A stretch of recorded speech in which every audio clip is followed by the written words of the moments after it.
my name is Jackie, and my TA is Dvorsack, and we're section 31.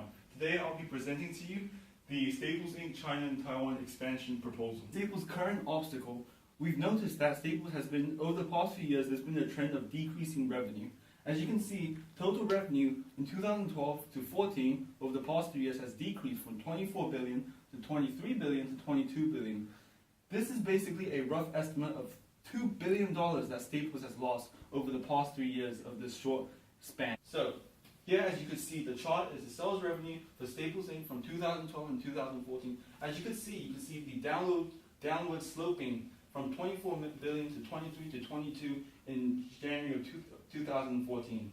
Given that the revenue were decreasing, as you just saw in the graph in the slide before, we can see that there are many negative effects of this declining revenue. One of which is that declining revenues hinder Staples' financial stability within the retailing industry. For example, in this industry, it consists of many heavyweights retailing markets such as Amazon, Walmart, and Kmart. These companies are constantly improving by improving customer service and etc. So when Staples have a declining revenue, this hinders them. They're not able to do the thing to buy stock or to make business transactions because no other company would want to do business with them.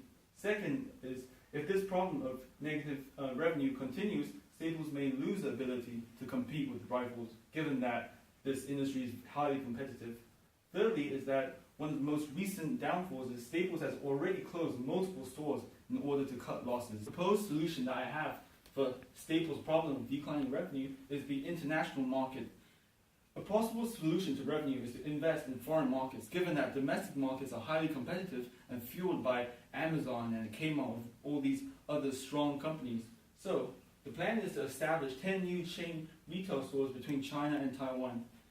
And then we'll put 2 stores in each of the following industrial centers: Hong Kong, Beijing, Shanghai, Guangzhou, and Taipei. Taipei being from Taiwan, and the other 4 locations are from China. The reason we choose these 5 exact locations because these 5 locations are seen as the industrial centers of China and Taiwan.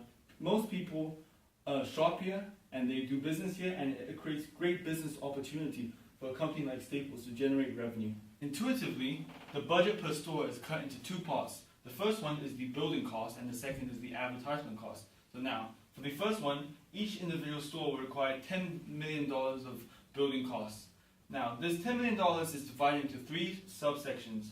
The first is renting expense, second is renovation and decoration, and third is inventory cost.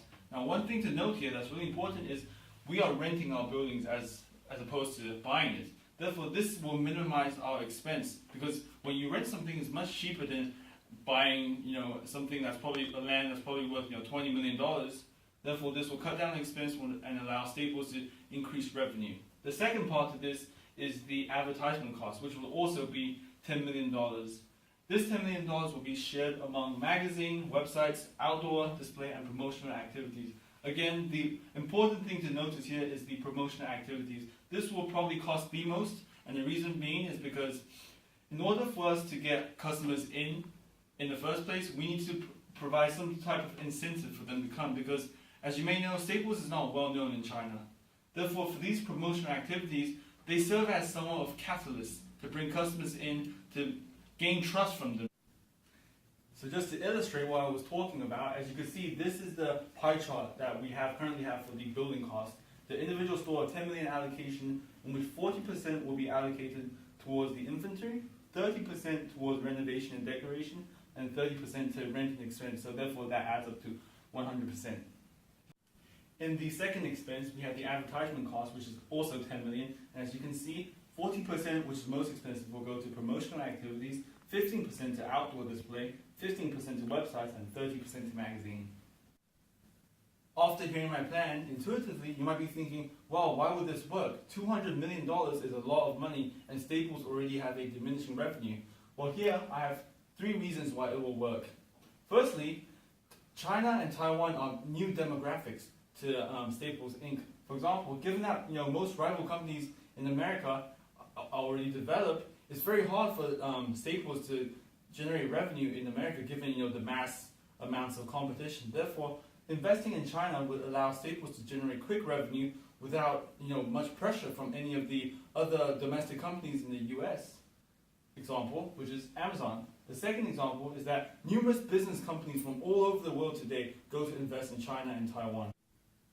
So moving on, here's the third reason. So the current office supply market in China lacks an office supplier of Staples' size.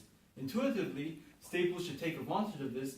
Therefore, if they were to invest in China, they could out-compete other companies, other minor companies, which do not offer services, products, or even the capabilities that Staples can offer to the customers and consumers of China. So to wrap this up, I just want to tell you that the plan that we have in place is designed to bring Staples immediate revenue to cure its downfall in the recent years. However, it is crucial to note that we must act now, because if this declining revenue continues, then it will ultimately jeopardize Staples' future.